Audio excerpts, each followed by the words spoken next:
बड़ाई बड़ाई किसको खराब लगते हैं किसी हैं? चलो अब स्टार्ट करते हैं। देखें, सबसे पहला अब प्रश्न आप सुनते जाना, समय कम है अपने पास। 2 दिन के टाइम में अपने 22 टॉपिक करेंगे। कितने करेंगे? 22। तो आप सब पढ़े लिखे इंसान हो, जो आपको लगे कि ये नया है हमारे लिए, आप उसको नोट कर लेना, ठीक है? चलिए, आप हमें स्क्रीन से हटा भी दोगे तो कोई समस्या नहीं है। बच्चों को केवल आवाज आनी चाहिए, मजेदार आवाज। हरित क्रांति के अंतर्गत कौन सी फसलों का चयन किया गया? एकदम इजी प्रश्न, बेसिक से। देखो अपन कहां से चलेंगे बताओ? सबसे पहला तो बेसिक जनरल पॉइंट, और एकदम लास्ट में क्रॉप तक जो आएंगे, उसके बाद इसके कितने इंसेक्ट हैं, कीट है, बीमारी है, और बीच में जो 10 टॉपिक और प्लस क्रॉप, ये सारे के टारगेट हमें कितना है? 2 या 3 दिन रख लो। कितने दिन में करना है बताओ? 2 से 3 दिन में। जितने एग्जाम में पूछे गए प्रश्न है, चाहे वो किसी भी पीसीएस का एग्जाम हो, चाहे AAO का एग्जाम हो, AO का एग्जाम हो, सभी प्रश्न आपको टॉपिक वाइज इसमें मिल जाएंगे, ठीक है? चलिए, तो हरित क्रांति के अंतर्गत कौन सी फसलों का चयन किया गया? धान, ज्वार का, मक्का, गेहूं। मक्का तो था नहीं, गेहूं और धान का तो कौन सा किया गया था? बहुत सारे शब्द इसमें आएंगे। हरित क्रांति के शब्द किसने दिया था? विलियम गॉर्ड ने दिया था। जनक कौन है इसके? भारत के MS स्वामीनाथन है। और नॉर्मन बोरलॉग जो थे वो कहां के हैं? विश्व के। ये सब लिख दूं? नहीं नहीं, एक्सप्लेनेशन नहीं। अरे आओ तो जल्दी जल्दी। अगला, अपलोड थ्रेशर का उपयोग किया जाता है। अगला प्रश्न आप जल्दी से देखें, अपलोड थ्रेशर का उपयोग कहां करते हैं? गेहूं, जौ को थ्रेसिंग करने में, भू परिष्करण यानी कि टिलेज में। अरे ओ बंदे, हल्ला नहीं। टिलेज में, मूंगफली और चुकंदर की थ्रेसिंग करने में, उपरोक्त में से कोई नहीं। फटाफट आप आंसर देते जाएं। सभी बच्चे सी जवाब दे रहा है। पिछले क्वेश्चन का सही जवाब है अपलोड थ्रेसिंग का उपयोग किया जाता है गेहूं और जौ के थ्रेसिंग करने में। कहां किया जाता है बताओ? उसको थ्रेसिंग करने में।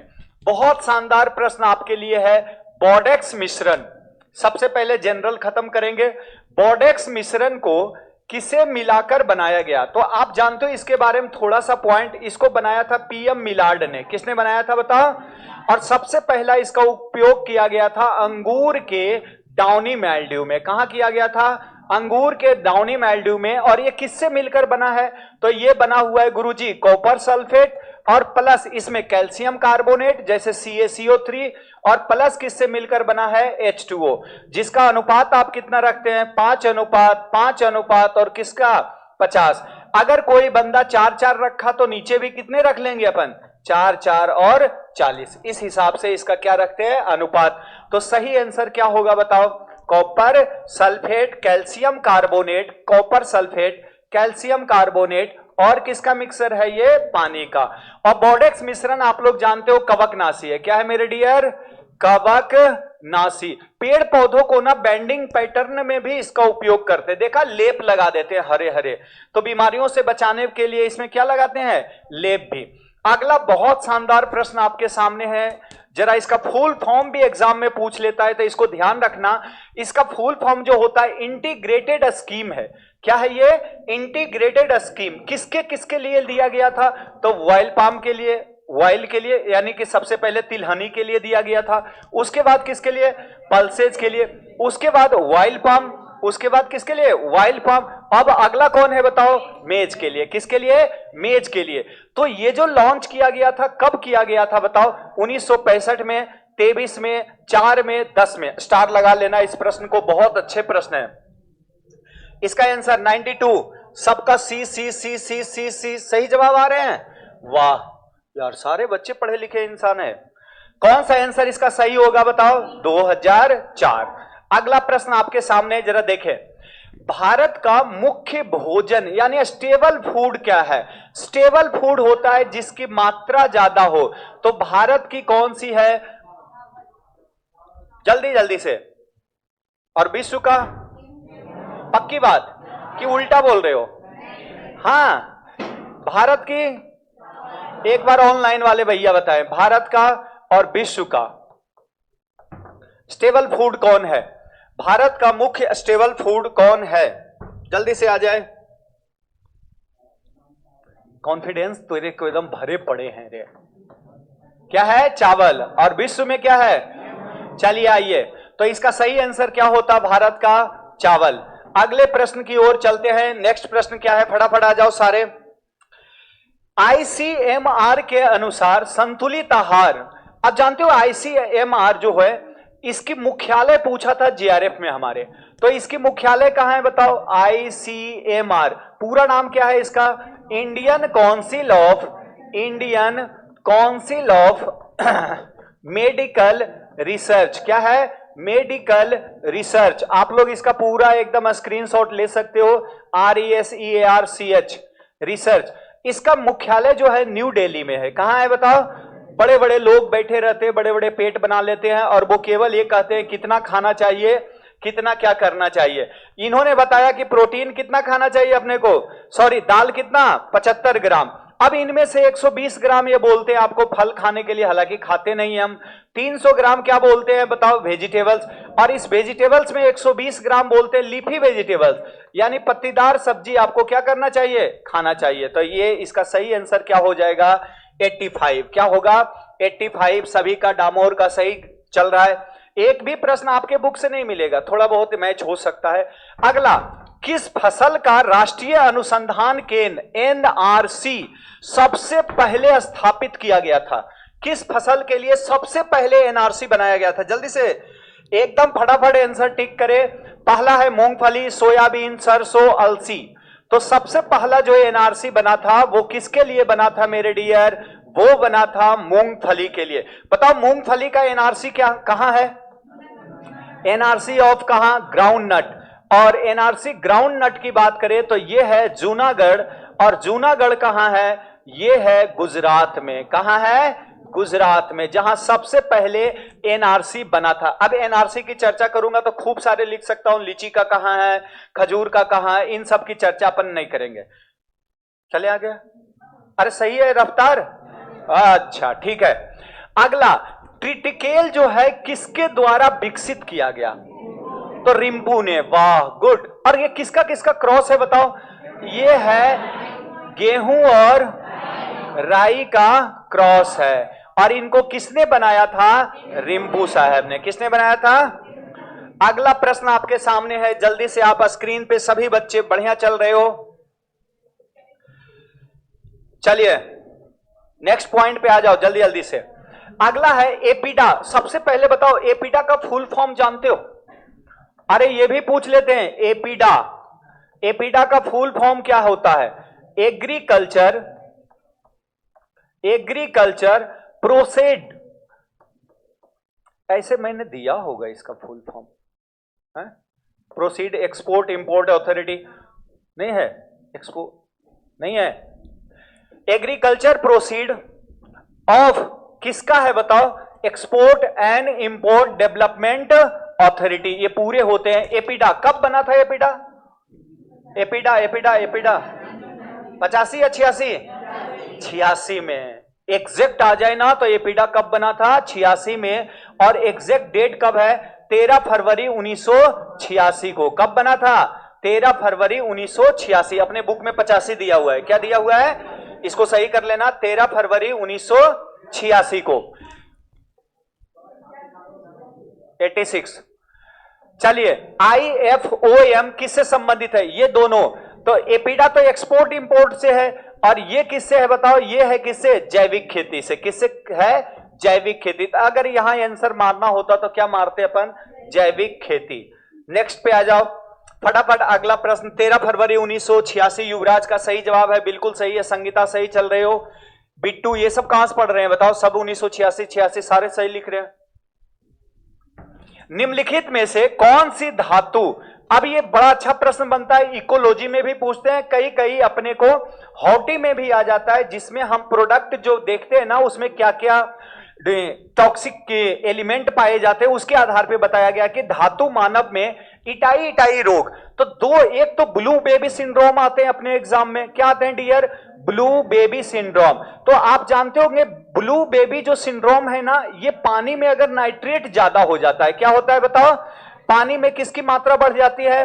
पानी में अगर नाइट्रेट की मात्रा ज्यादा हो गया, और नाइट्रेट तो आप जानते होंगे NO3-, अगर इसकी मात्रा बढ़ गया तो क्या हो जाते हैं? Blue baby. सारा शरीर ना नीला नीला लगेगा। कैसा लगेगा? नीला नीला। तो यहां होता है कैडमियम। किसकी अधिकता के कारण? कैडमियम। यही कैडमियम पाया जाता है, जानते हो अखबार पे जो समोसे उमोसे हम लोग लपेट के खा लेते हैं ना, तो क्या पाया जाता है? कैडमियम। ये हमारे लिए नुकसानदायक होते हैं। अखबार से देखता हो वो जो इंक होते हैं, इंक में कौन सा तत्व पाया जाता है बताओ? कैडमियम। कौन सा पाए जाते हैं? अच्छा, ये प्रश्न तो यहां आ गया। पानी में नाइट्रेट की अधिकता से कौन सा रोग होता है? तो कौन होगा बताओ? Blue baby syndrome. इसको बोलते हैं मिथेनोग्लोबिनीमिया। ये भी इंपॉर्टेंट है, मिथेनोग्लोबिनीमिया, ये लिख लेना। चले आगे, नेक्स्ट, टाइम कम है। निम्नलिखित में से कौन से बायोडीजल वाले फसल है? ये तो अभी बता दिया था, जेट्रोपा। कौन सा है बायोडीजल वाले? जेट्रोपा। क्या है? बायोडीजल। तो सभी का ए, जिनका भी जवाब आ रहा है, आप सभी लोग सही आंसर दे रहे हो, बिल्कुल परफेक्ट चल रहे हो। अगला प्रश्न आपके सामने है, जरा देखें कौन सा है। नेक्स्ट प्रश्न है, पादप संरक्षण संगरोध एवं भंडारण निर्देशालय कब शुरू किया गया था? जल्दी जल्दी से पक्की बात बता दोगे? 1939 में, 1946 में, 1956 में, 1973 में? एक बार मैं देखना चाहता हूं, आप ऐसे कमेंट करें मेरे डियर, जैसे कोई बच्चा कह रहा है नहीं सर 46 चाहिए, तो आप ऐसे लिखो कौन सा आंसर सही होगा। आप लोग इशारे से बात करेंगे, ऐसे बोलेगा, ऐसे बोलेगा, ऐसे बोलेगा, इस तरह से बोलोगे, आवाज नहीं। बताओ इसका आंसर। एक सही जवाब है सबका, कौन सा होगा? 1946। अगले प्रश्न की ओर चलते हैं। देखो, एक तो कहावत से क्वेश्चन 100% आते हैं। अभी एग्जाम हुआ था ना, किसका हुआ था? जो जस्ट इसके पहले, उसमें भी कहावत से। आपके एग्जाम में भी कहावत, पता नहीं 4-5 कहावत याद कर लेना। कौन ने क्या बोला? गरीबी मिटाकर जो हर आंख से हर आंसू पोंछना चाहता है, यह कथन किसने दिया था? किसने दिया था? फिर से पढ़ो, गरीबी मिटाकर जो हर आंख से हर आंसू पोंछना चाहता है, यह कथन किनका है? तो यह कथन है हमारे प्रधानमंत्री पंडित जवाहरलाल नेहरू का। किनका है? नेहरू जी का। और महात्मा गांधी जी बोले थे ना कि अगर गांव हटा दोगे ना तो देश खत्म हो जाएगा। इनका क्या कथन था बताओ? कि गांव अगर हटा दिया, गांव हटा दिया तो देश का नष्ट होना तय है, यानी कि देश क्या हो जाएगा? खत्म हो जाएगा। ये किनकी कथन थी? ये थे हमारे गांधी जी के। तो ये कथन आप 1-2 याद रख लेना, जल्दी जल्दी से आपके काम आएंगे। राजेश सर डाल दिए भी। किसने कहा था कि यदि गांव नष्ट हो जाए तो भारत क्या हो जाएगा? किनका कथन है? और नेहरू जी का क्या कथन था? कि हमें गरीब की हर आंसू क्या है? पोंछना है। गरीब मिटाकर जो हर आंख से हर आंसू पोंछना चाहता है, ये तो जवाहरलाल नेहरू बोले थे। इसको इंग्लिश में याद मत करने लगना, इसको हिंदी में याद करेंगे हम लोग। गरीब आदमी हिंदी में पढ़ेंगे, ठीक है? आ जाओ अगला। गोबर गैस में मुख्यतः कौन सी गैस होती है? मीथेन की मात्रा पूछ लेगा। कितने परसेंट? 50 से 55%। कितने परसेंट? 50 से। अच्छा, एक प्रश्न कंफ्यूज हो जाते हैं हम लोग। ग्रीन हाउस का मेन गैस कौन है? ग्रीन हाउस का मेन गैस कौन है? CO2। और यहां CO2 की मात्रा 60, और यहां मीथेन कितना डियर? 20। CFC कितना? 14।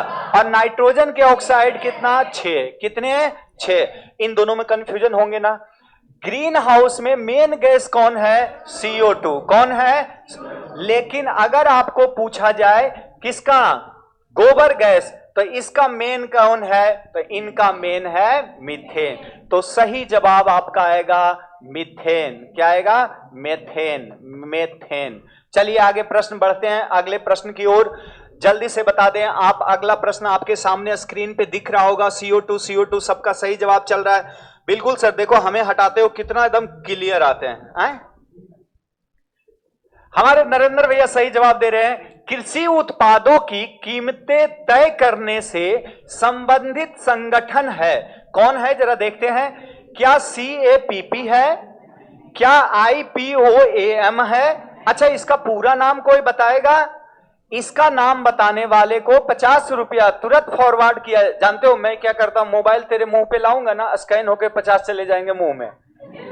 हाँ, अरे ऐसा नया टेक्नोलॉजी बन रहे हैं। ऐसे मुंह का स्कैन करूंगा 50 अंदर। बताओ इसका पूरा नाम बताओ।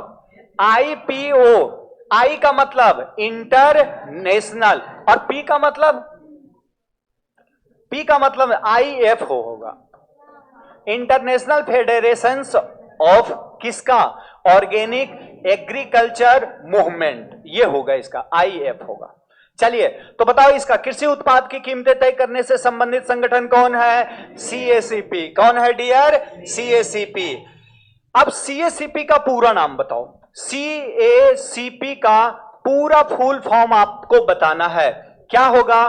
कमीशन ऑफ, लिखो आप जल्दी, कमीशन ऑफ, क्या है? कमीशन ऑफ एग्रीकल्चर, अब 2 पॉइंट आ गया, agriculture cost and price, cost and price. तो ये इंपॉर्टेंट, यही डिसाइड करता है क्या? MSP। क्या डिसाइड करता है dear? MSP, minimum support price. और मिनिमम सपोर्ट प्राइस के अंतर्गत आपको पता होगा कितने क्रॉप को रखा गया है? 23। और 23 में खाद्यान्न सीरियल्स कितने रखे गए हैं बताओ? सीरियल्स कितने, अनाज कितने रखे गए हैं? दलहनी कितने रखे गए हैं? दलहनी कितने रखे गया? और तिलहनी कितना रखा गया? तिलहनी कितने रखे गए? जल्दी कमेंट करके बताएं भाई। MSP के अंतर्गत टोटल कितने क्रॉप रखा गया है? कुल क्रॉप की संख्या एग्जाम में पूछते हैं डियर, कितने? 23। 23 में पूछ रहा हूं मैं आपसे सीरियल्स की संख्या कितनी है, तिलहनी की संख्या कितना है? 2 मैं बता देता हूं, तिलहनी की संख्या 7 है और दलहनी की संख्या 5 है। दलहनी की संख्या 5, तिलहनी की संख्या 7। तो बताओ सीरियल्स की संख्या क्या होगी? 11 नहीं, ये गलत कर, यही तो मेरे दिमाग है रे, तू घटा दिया इससे। अरे चंडालो, इसकी भी संख्या कितनी है? 7। बाकी कैश क्रॉप के अंतर्गत आते हैं। तो क्या रखोगे? CACP। लिख लिए सभी बच्चे? स्क्रीनशॉट ले लिए? चलिए स्क्रीनशॉट ले लिया तो मैं आगे बढ़ता हूं। अब सही है यहां तक, ठीक है, आ जाओ आगे।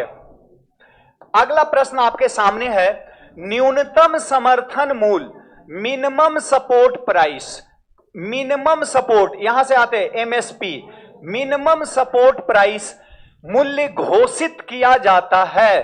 घोषित किया जाता है, कौन करते हैं बताओ? फसल की बुआई के पहले, कटाई के पहले, या बुआई के पहले, फूल आने से पहले, भंडारण के पहले? अरे कोई कटाई से पहले बोल रहा है, कोई बुआई से पहले बोल रहा है। सर नरेंद्र भैया को एक बार दिखाओ। अभी नरेंद्र भैया आएंगे आपके सुपरवाइजर के बाद दिखेंगे, अभी नहीं दिखेंगे। तो इसका सही आंसर कौन होगा बताओ? फसल की बुआई से पहले। चलिए आगे। अब आते हैं निर्धारित, डिटर्मिनेट फसल का उदाहरण है, जल्दी से बताओ कौन सा? अरे सर आप तो सब्जियों में पढ़ाते थे डिटर्मिनेट, इनडिटर्मिनेट, इधर कैसे पढ़ाने लगे? तो डिटर्मिनेट फसल का उदाहरण, डिटर्मिनेट का मतलब होता है ना ऐसी फसल जिसकी ग्रोथ क्या होती है? फिक्स होती है। इनडिटर्मिनेट का मतलब ऐसी फसल जिसकी ग्रोथ क्या होते हैं? फिक्स नहीं होते, कितना भी वो बढ़ा जा सकता है, तो उसको इनडिटर्मिनेट। ज्यादातर हम ग्रीन हाउस में लगाते हैं। कहां लगाते थे वो? ग्रीन हाउस में लगाते थे। तो जल्दी से आप बताएं कौन सा आएगा इसमें से? ऑल, ऑल, ऑल, बिल्कुल ज्वार आएगा, क्योंकि सारे एक ही फैमिली के हैं। दिमाग लगाता तो तुम ऐसा ही कर देते। कौन सा है बताओ? सभी, सारे एक ही फैमिली के हैं ना। चलिए आ जाओ। किसान कॉल सेंटर, किसान कॉल सेंटर कब शुरुआत हुआ था इसकी? जल्दी से बताइए। तो 21 जनवरी 2016, 24 मार्च 2018, 23 मार्च 2004, 21 जनवरी 2004। कौन सी सही आंसर है? ए, अरे गड़बड़ कर रहे हो पागल। किसान कॉल सेंटर पीछे वाले का सही जवाब है। आंसर आपको ऐसे करना है, हाथ करना है ना। तो कौन सा आंसर था? इसको आप ना डियर, आप तुरंत ऐसे लिखा करो जो चीज नहीं आ रहा। किसान कॉल सेंटर एकदम शॉर्ट में कब था? 21 जनवरी 2004, 2004, 2004, 21 जनवरी 2004। अगला नेक्स्ट, जड़ के दाब को, रूट प्रेशर, कौन सी प्रेशर, रूट प्रेशर को मापने वाला यंत्र क्या होता है? सबसे पहले बताओ हाइड्रोमीटर, क्या मापेगा बताओ? पानी की मात्रा को मापने के लिए। एक्जेनोमीटर, तो ये ग्रोथ को, पादप की ग्रोथ जिसको बोलते हैं पादप वृद्धि को मापने के लिए यूज किया जाता है, जिसका नाम क्या है? ऑक्जेनोमीटर। मैनोमीटर का उपयोग करते हैं रूट प्रेशर के लिए। किसके लिए? Root pressure. 2 पॉइंट आपको पढ़ाऊंगा, एक का नाम पढ़ाऊंगा बिंदु स्राव, क्या पढ़ाऊंगा मेरे डियर?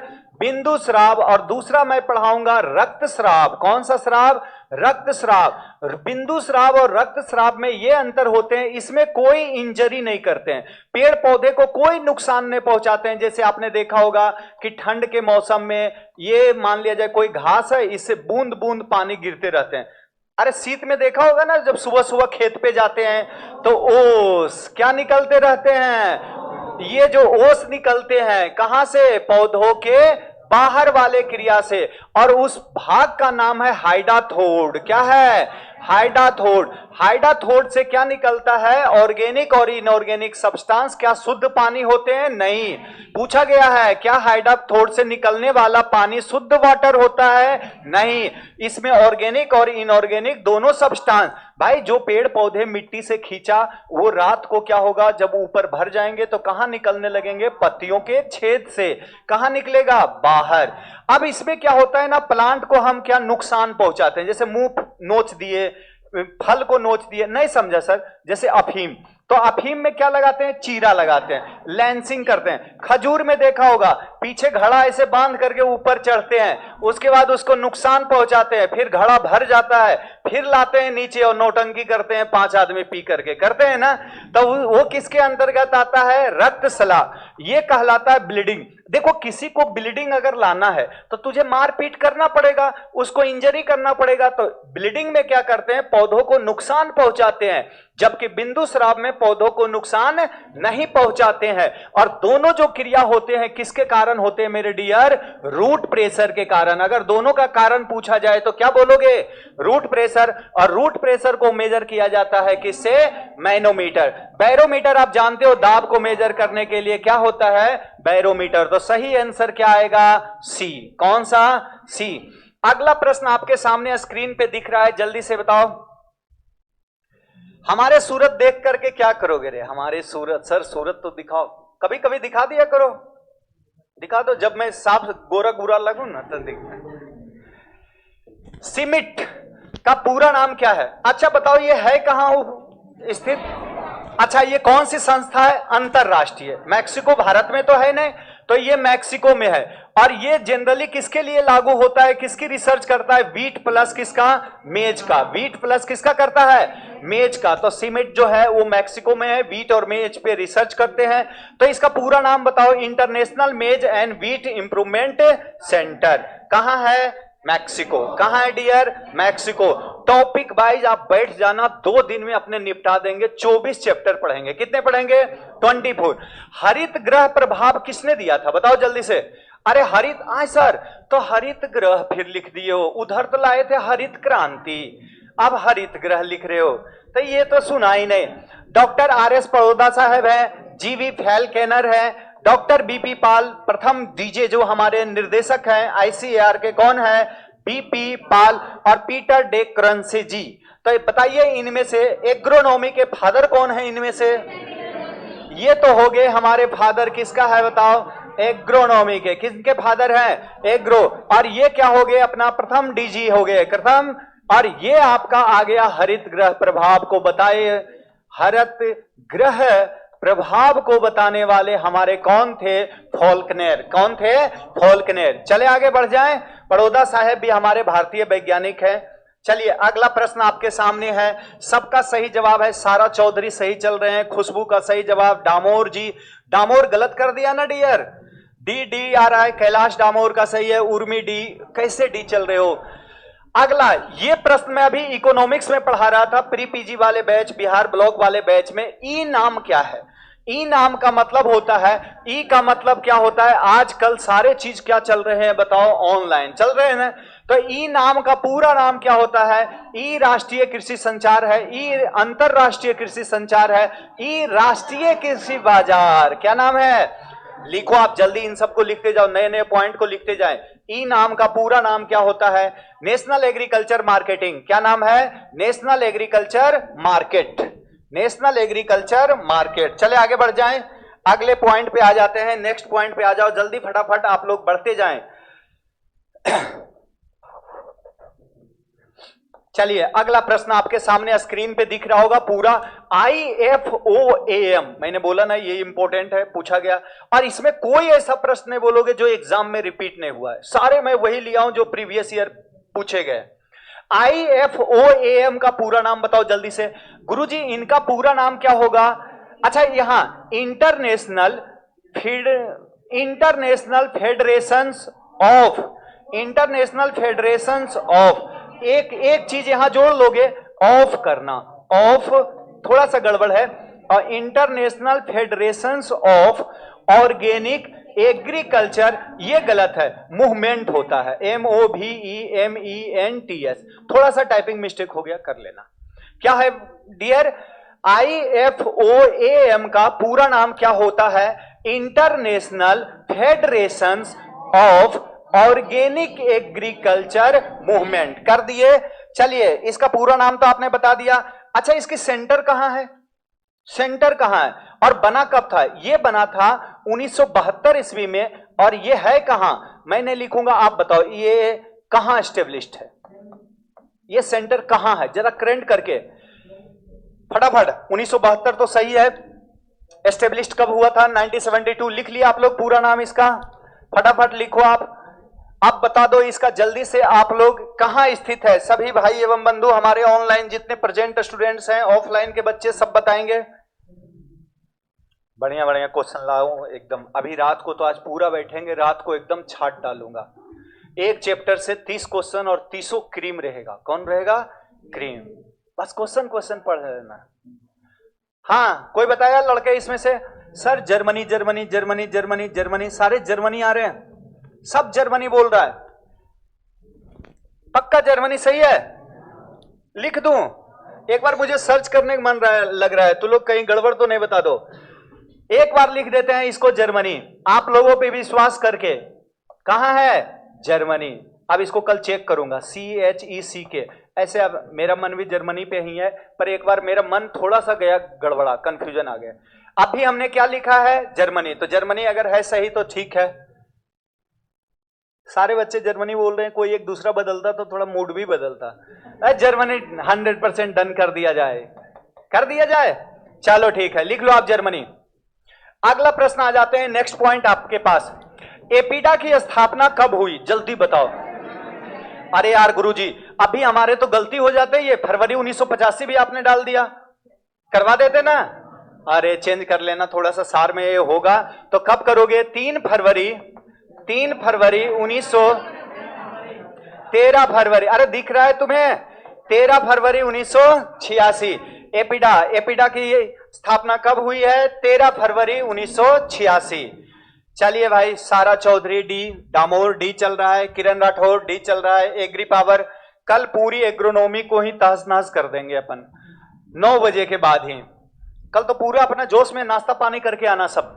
राष्ट्रीय जैविक खेती की स्थापना कब हुई बताओ, कब हुआ था, नेशनल ऑर्गेनिक फार्मिंग की स्थापना कब हुई, 2006, 2004, 2010, 2016। जल्दी कमेंट करें इनमें से, फटाफट आंसर कमेंट करें, कौन सा होगा, ऐसे इशारा करके 2006, 2004, 2010, 2016। सही आंसर क्या होगा, 2004।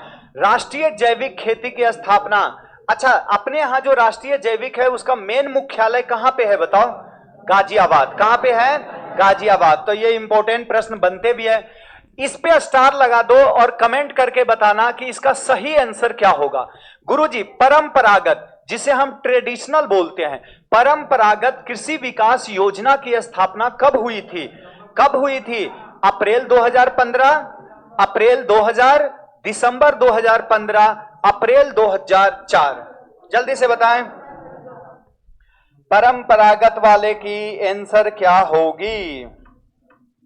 सी होंगे। एक बार देखो, आप जल्दी से चेक करना।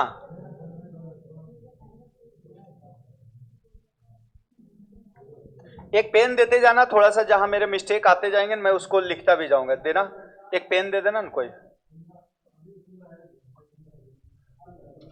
कब है, दिसंबर 15 है या अप्रैल 15 है? नहीं तो एक बार मुझे देते जाना, मैं क्यों जहां से लिया हूं क्वेश्चन उसको भी तो ठीक करना है। देखो गाइडों पे अपन भरोसा नहीं कर सकते हैं, तो एक बार मुझे चेक लिख देता हूं 2-4 में, एक बार इसको भी चेक कर देता हूं। हाँ, 17 जनवरी 2000 परंपरागत कृषि विकास योजना की स्थापना। तो इसमें तो कोई ऑप्शन ही ऐसे नहीं दिया आए। पर मैं बताऊं इसका आंसर, देखो मैं भी तो देख के बता रहा हूं, इसका आंसर जो दिया गया है ना, जो माना था बोर्ड ने, वो क्या माना है? अप्रैल 2015। इसका आंसर ये माना गया, अप्रैल 2015। तो मैं आपको पूरा क्वेश्चन वही बता रहा हूं, अप्रैल 2015। चले आगे बढ़ जाएं। अगले प्रश्न आपके सामने स्क्रीन पे दिख रहा होगा, जरा जल्दी से देखें। FAO आप जानते हो ये कहां है? रोम में है। और इसकी स्थापना कब हुई थी? 1945 में। कब हुई थी? 1945 में। रोम में है ना। इसका पूरा नाम बताओ। FAO, food agriculture organisation, food and agricultural organisation. और ये कहां है? रोम। रोम में इटली, रोम इटली, ये सही जाएगा। 1945 इसको लिख लेना, FAO पूरा नाम लिखते जाओ। ये सब छोटी मोटी प्रश्न है पागल, ये भी गलत कर दिया तो फिर किस काम का। हाँ बिल्कुल, हमारे चेहरे नहीं दिखेंगे, आप आराम से स्क्रीनशॉट लेते जाओ। जरूरी नहीं है चेहरा देख के क्या करोगे, आवाज सुनो।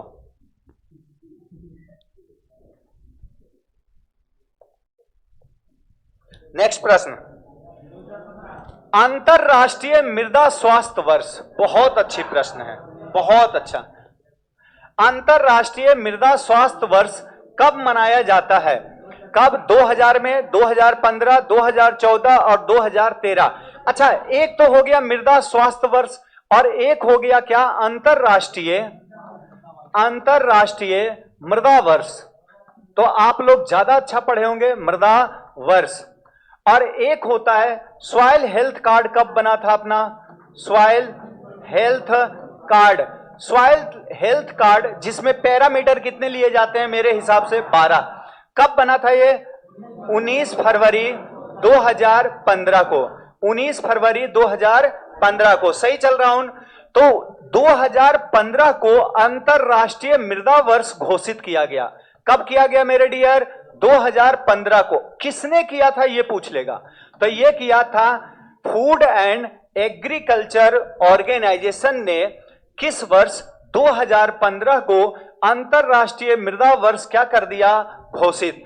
तो बताइए आपको जल्दी से, अंतरराष्ट्रीय मृदा स्वास्थ्य वर्ष तो ये कब है? 2014। क्या टिक करेंगे? 2014। सही बच्चे का सही। 15? अरे मृदा स्वास्थ्य वर्ष 2014 और ये आ जाए अंतरराष्ट्रीय मृदा वर्ष 2015। लिख लेना दोनों, गलत करोगे ऐसे सर हिला हिला के। चलें आगे। हाँ चलिए भाई आगे बढ़ जाऊं। सभी बच्चे सही चल रहे हैं सर। इंटरनेशनल सॉइल हेल्थ बिल्कुल सही जवाब है आपका 2014। सारा चौधरी। लड़की कभी गलत करते हैं रे, तू तो कुछ भी बोलोगे सही आएंगे। और पागल लड़कियों को गलत बोलने वाला हिम्मत भी तो होनी चाहिए, कौन करे। अपने तो सीख लिया जीवन में, लड़की को तो हमेशा यस बोलो बेटा सही है कुछ भी बोलो सही है, ठीक है। चले आगे। तू बोल रहा है बिजोलिया, तेरे तो अभी पापा बोले थे इसकी सगाई के लिए बोल रहा हूं, लड़का ही मना कर रहा है। तो मैंने बोला पहला ऐसा लड़का है जो मना कर रहा है कि मुझे सगाई नहीं चाहिए। इसकी सगाई होने वाले थे। एनपीवी पूरा नाम, एक तो बिल्कुल इजी है पर प्रश्न बार बार आते हैं। बताओ पूरा। Nitrogen phosphorus virus, nuclear polyhydroxyl virus, polyhydrosis होना चाहिए। सही है। और वो भी सिस इधर से, छोटी मात्रा।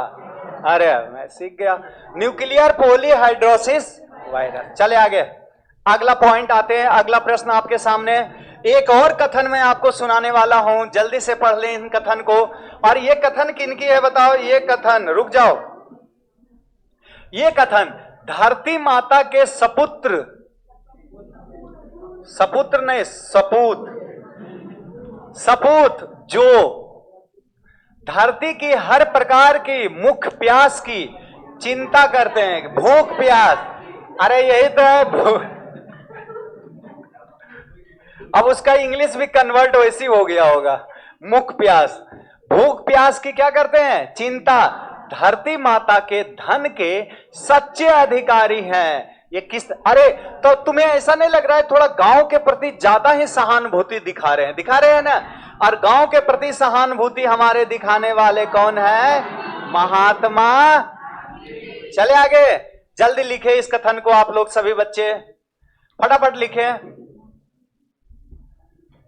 सभी का सही जवाब है, सबका सही चल रहा है, बिल्कुल D D D D D सबका सही है। धरती माता के सपूत जो धरती की हर प्रकार के भूख प्यास की चिंता करते हैं, धरती माता के धन के सच्चे अधिकारी हैं, ये किसने कहा था? महात्मा गांधी ने। चलिए आगे, अगला प्रश्न आपके सामने है। न्यूनतम समर्थन मूल्य के अंतर्गत, अच्छा अब कितनी फसल आती है? अभी न्यू डेटा में कितना कर दिया गया बताओ? 24। कितने कर दिए गए डियर? लेकिन हमारे ऑप्शन तो एक साल पहले वाले से पूछेगा, तो यहां कितने टिक करके आ जाते बताओ?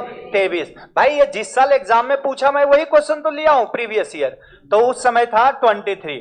और 23 में मैंने क्या टिक करवाया था? सीरियल्स 7, दाल 5 और तिलहन 7। निम्न में से किस खाद्यान्न फसल की सर्वाधिक निर्यात होती है? अगला प्रश्न आपके सामने सबका, जल्दी से बताएं, किस खाद्यान्न की सबसे ज्यादा निर्यात होती है? किसकी होती है बताओ? अरे भारत से सबसे ज्यादा एक्सपोर्ट, मैक्सिमम एक्सपोर्ट किसकी होती है? राइस की एक्सपोर्ट सबसे ज्यादा किसकी है? तो वो है मेरे डियर किसकी? धान की। अरे एक्सपोर्ट इंपोर्ट समझते तो हो, अगर ये देश है, इस देश से बाहर जा रहे हैं तो ये क्या है? निर्यात। क्या है? लेकिन इस देश में आ रहा है अंदर, तो ये क्या कहलाते हैं? आयात। और निर्यात और आयात को कौन देखता रहता है? टुकुर टुकुर टुकुर टुकुर मोदी ने रे, गधेड़ा मोदी, एक से एक कितना गया अपने घर से, कितना आया, ये कौन देख रहा है? एपिडा। कौन देख रहा है? कौन देख रहा है? एपिडा, मोदी। चले आगे, आगे बढ़ जाऊं। चलिए अगला प्रश्न, निम्न में से किस वस्तु का भारत में सर्वाधिक आयात होता है? जल्दी बताओ। सबसे ज्यादा आयात, आयात का मतलब समझ गए हो ना आप लोग? आयात का मतलब आएगा, निर्यात का मतलब जाएगा। तो सबसे ज्यादा आयात किसका होता है? जल्दी से आप टिक करें, किसका होगा? वनस्पतिक तेल, वनस्पतिक घी, दाल, कपास। तो सबसे ज्यादा होता है किसका? तेल का। किसका होता है? चले आगे, आगे भारत की फसल सघनता, जिसको क्रॉप इंटेंसिटी बोलते हैं, डेंसिटी नहीं, इंटेंसिटी, क्रॉपिंग इंटेंसिटी जो है भारत की, आप लोगों को पता है क्या कितनी है? 142, 148। अब देखो एग्जाम में ऐसा दे दिया चिपका के, इतने नहीं देंगे, और जितनी भारत का है उतना ही राजस्थान का भी अपन याद रख लेंगे। तो आंसर कितना होगा बताओ? 142%। कितनी है बताओ? 142। भारत की फसल सघनता कितनी है? 142%। कितने हैं मेरे डियर? 142%। ठीक है, ये थोड़े थोड़े दिनों दिन बढ़ते रहते हैं, कभी आप 148 भी देखने को मिलेगा, लेकिन 142 ही अपने एग्जाम में पूछते हैं। किस फसल में सर्वाधिक पेस्टिसाइड, पेस्टिसाइड समझते हो ना, जो पेस्ट, पीड़कनाशी, क्या है ये? पीड़कनाशी का उपयोग, पीड़कनाशी का उपयोग किया जाता है। आलू में करते हैं, गन्ना में करते हैं, धान में, कपास में। जल्दी से करें, किनमें सबसे ज्यादा पीड़कनाशी का उपयोग किया जाता है? बिल्कुल गलत जवाब आप दे रहे हो, फिर से समझो। पेस्टिसाइड का उपयोग सबसे ज्यादा भारत में किस में होती है? आलू में, गन्ना में, धान में या कपास में? सही आंसर क्या होगा? कपास। क्या होगा? कपास। देखो, जितने जो जीएमओ क्रॉप होते हैं ना, जेनेटिकली मॉडिफाइड ऑर्गेनिज्म जो होते हैं, जेनेटिकली क्या होता है बताओ? मॉडिफाइड, जेनेटिकली मॉडिफाइड ऑर्गेनिज्म जो है। अच्छा, जेनेटिकली मॉडिफाइड ऑर्गेनिज्म में क्या प्लांट भी आ सकते हैं? आ सकते हैं। क्या एनिमल आ सकता है? आ सकते हैं गुरुजी, आ सकते हैं ना।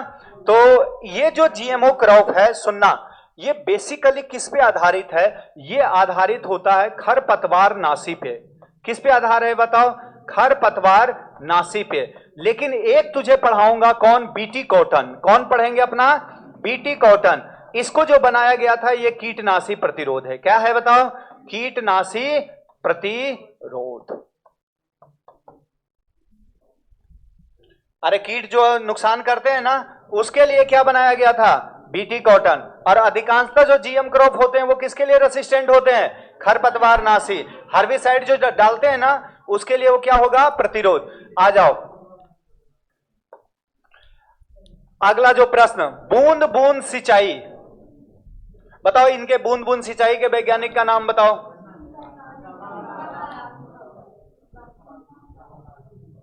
Simca BLAS.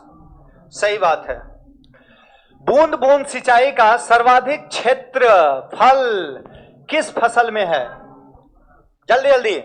आलू में, गन्ना में, धान में, कपास में? बूंद बूंद सिंचाई का जल्दी से बताएं। बूंद बूंद सिंचाई का सबसे ज्यादा, जिसे हम ड्रिप इरिगेशन के नाम से जानते हैं, और ड्रिप इरिगेशन किसकी देन है बताओ? इजराइल की देन है। किसकी है? इजराइल। और इनका नाम क्या है वैज्ञानिक का बताओ? Simca BLAS. आधा बॉल लिखूं? Simca BLAS. सही है ना। और इसकी वाटर यूज इफिशियंसी पूछ ले तो, वाटर यूज इफिशियंसी यानी जल उपयोग दक्षता कितनी होती है? जल उपयोग दक्षता अगर इनका पूछा जाए तो 90% से भी ज्यादा, 90% से भी क्या होता है? ज्यादा। और कितने वाटर ये सेव करते हैं? दो ही प्रश्न तो बतेगा। वाटर सेविंग, तो वाटर सेविंग कितना है? 50, 60, 70, तो लगभग 60 से एभव। कितना रखोगे बताओ? किसी में 60, 70 दे दे तो 60 से क्या होगा? एभव। 50, 55, 60% से एभव पानी, और जो इरिगेशन मेथड है उसके सापेक्ष इसका सेविंग करने की यानी जल बचत करने की क्षमता क्या होती है? ज्यादा। और इसका सही आंसर क्या आने वाले हैं बताओ? कपास। कौन आएगा? कपास। ड्रिप इरिगेशन ज्यादातर किसके लिए अपनाते हैं? आपको मैंने बोल दिया था, फ्रूट क्रॉप के लिए। किसके लिए अपनाएंगे? फ्रूट क्रॉप के लिए। चलिए अगला प्रश्न आपके सामने है। सभी ने सभी, गौतम का सही जवाब है सिमका ब्लास। 50 से 60%, हाँ 60 से ज्यादा रखेंगे परी अपन। डामोर गलत कैसे कर रहे हो डियर तुम? आलू लिख रहा है, कपास में सबसे ज्यादा उपयोग करते हैं। इतना अच्छा तैयारी है, लास्ट में आके एक एक क्वेश्चन आप ऐसे न करें, गलत गलत। चलिए, निम्नलिखित में से किस तिलहनी फसल का सर्वाधिक सिंचित क्षेत्र है? तिलहनी में सर्वाधिक सिंचित क्षेत्र किसका है? अब तो तुम सोच रहा होगा यार क्या करूं, सरसों, तो पहले तो समझो तिलहनी पूछा है तो गन्ना तिलहनी है नहीं। अब बचा अलसी, सूरजमुखी। अलसी ज्यादा अपने कोई उपयोग कैस्टर्ड करते। दो ऑप्शन ऐसे से काट दिया कर, ऐसे से 2 ऑप्शन कट गए। और जब 2 ऑप्शन बचे, 100% करना है। ये मैंने ट्रिक दिया था ना। जब एग्जाम कितने मार्क्स का हो? 4 मार्क्स का, और निगेटिव कितना हो? 1/4, तब 2 ऑप्शन में 100% आपको करना है। 100% क्वेश्चन को अटेम्प्ट करना है। लेकिन 1/3 हो बेटा तो आप छोड़ सकते हैं, 1/3 में छोड़ सकते हैं। 1/3 में रिस्क नहीं लेना। लिखित दे रहा हूं, तुम पे भरोसा नहीं, मैं रिकॉर्ड कर रहा हूं ताकि तुम कल बोलोगे आपने बोला था, तो ये लिखा हुआ है 1/4। इसका सही आंसर कौन होगा? अब बताओ, दिमाग लगाता तो तिलहनी में सरसों और सूरजमुखी तो ज्यादा तुझे नहीं दिमाग लगता कि कौन होते हैं बताओ? सरसों। कुछ चीजें दिमाग का उपयोग करने से भी ठीक हो जाते हैं।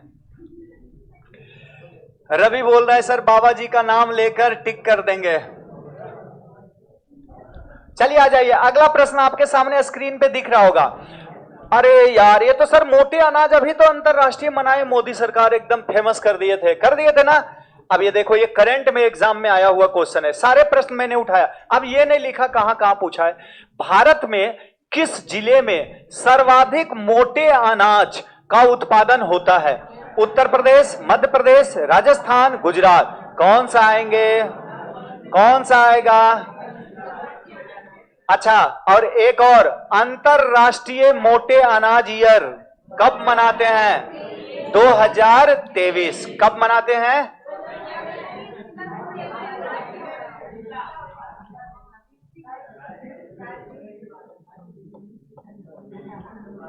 पेन दो, गाइड में भी तो सही करवाना है तुझे, फिर एप्लीकेशन पे डालूंगा, फिर वहां भी खाओगे।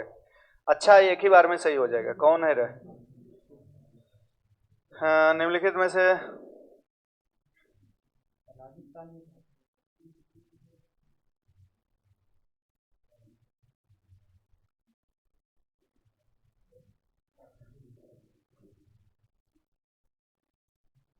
ठीक है। चलिए आ जाइए, अगला प्रश्न। अगला प्रश्न इधर कर देता हूं, तब तक मैं पानी पी लूं, आप जवाब दें फटाफट। सभी बच्चे का सही जवाब है 2023।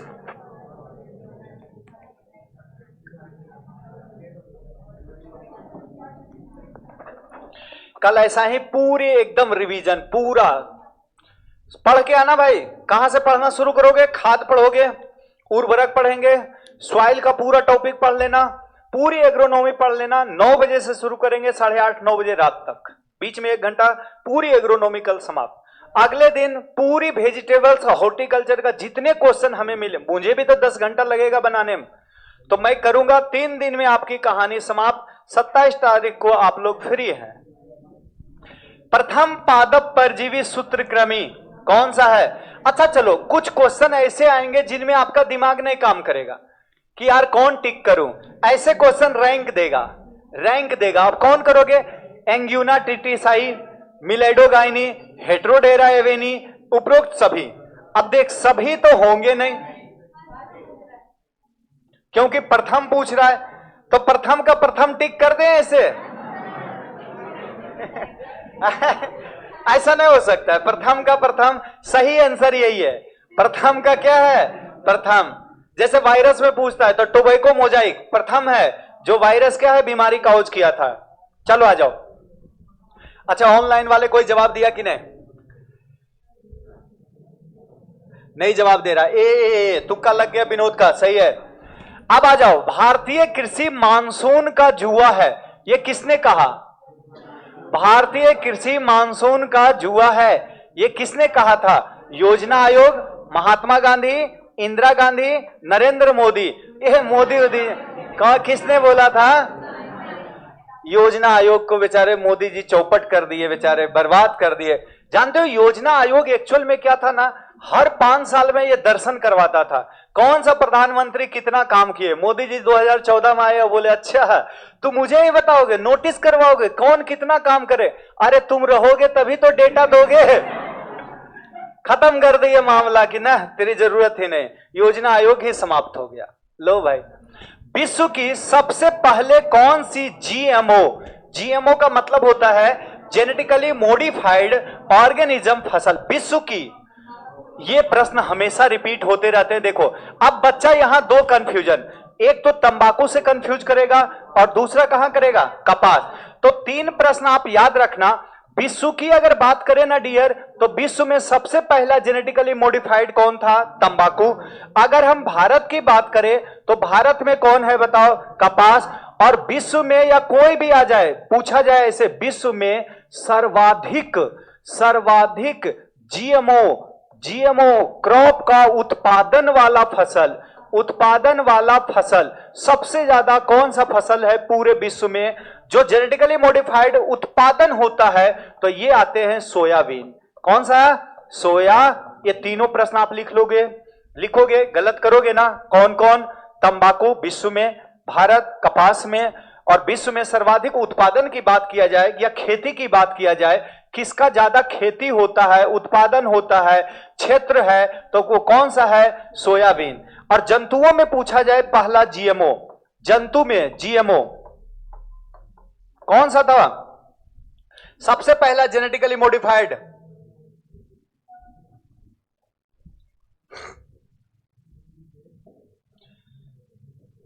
चलिए, आर के सिंह कव्या का कहना है कि क्षारीय और लवणीय मृदा का क्षेत्रफल कितना है? बताओ जल्दी से।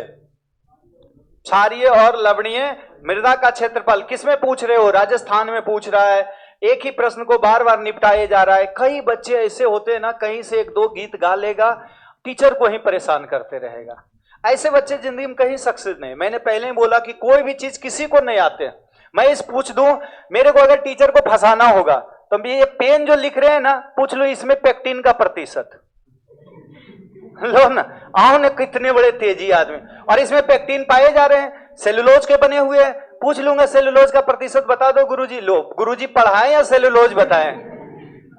आए सेलुलोज बताए या कितने मात्रा इसका बताओ। राजस्थान की बात देखो, पूरे इंडिया में तो 12 से 13 लाख के आसपास होते हैं, या 7 लाख के आसपास कुछ एरिया होगा ऐसा। सबसे ज्यादा एलुवियल इनकी 7 या 8 लाख के आसपास एग्जैक्ट होंगे। महेश सर लिखाए होंगे कितने कितने हैं? 90 मिलियन हेक्टेयर। जो किससे प्रभावित है? अम्लीय नहीं, सारीय वाले से, सारीय वाले से। 7.7 के साथ आसपास होगा, 7.7 या 7.2 लाख के आसपास। ठीक है, चलो इसको एग्जैक्ट देख लेना। चलिए अगला प्रश्न आप देखो। नेक्स्ट, सर्वाधिक क्षेत्र में उगाए, देख ये आगे ना, सर्वाधिक क्षेत्र में उगाए जाने वाले ये कौन है बताओ? सर्वाधिक क्षेत्र में तंबाकू, सोयाबीन, आलू, मक्का, कौन से आएंगे? सोयाबीन। कौन सा है डियर? सोयाबीन। अगला प्रश्न, चलिए अगले। नेक्स्ट, सर्वाधिक किसके ऊपर जीएमओ फसल आधारित है? ये अभी मैंने बताया था आपको भाई। सभी जो जीएमओ क्रॉप बनाया गया था ना, वो किसी ना किसी प्रतिरोध के लिए बनाया गया था। तो सबसे ज्यादा प्रतिरोध किसके लिए बनाया गया? खरपतवार नाशी के लिए, कीटनाशी के लिए, गुणवत्ता के लिए, फफूंदनाशी। तो किसके लिए? लेकिन हमारा कीटनाशी कौन है बताओ? BT cotton. कौन है? BT cotton. तो ये यहां से आप दिमाग में रखना और इसको याद भी रखना। चलिए अगला प्रश्न आपके सामने, जल्दी फटाफट आ जाओ। निम्नलिखित में से कौन सा खरीफ की एक खाद्यान्न फसल नहीं है? है नहीं? नहीं है। गेहूं रबी है जो, अरे यार पहले ही तो आ गया ये दोनों कहां है बताओ? तो लेकिन क्या पूछ रहा है? हाँ ठीक है, खरीफ का नहीं, ये खरीफ खरीफ ठीक है। कौन सा आंसर आएगा? गेहूं और जौ। चले अगला आ जाओ। नेक्स्ट प्रश्न आप टिक करें जल्दी से, कौन सा है?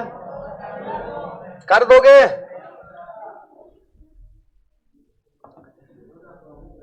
चलिए पहला, भारत की प्रथम ट्रांसजेनिक कपास की फसल कब आई थी?